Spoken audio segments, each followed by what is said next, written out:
Емес 18 кәріз-сорғылау станциясының жұмысы басталды.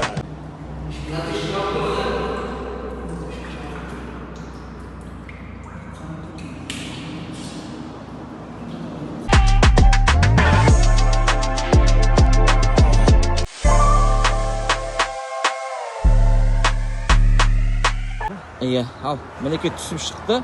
Мынау өздерің жаңа көргендей 18 кәріз-сорғылау станциясының қалай деп ататын мынау?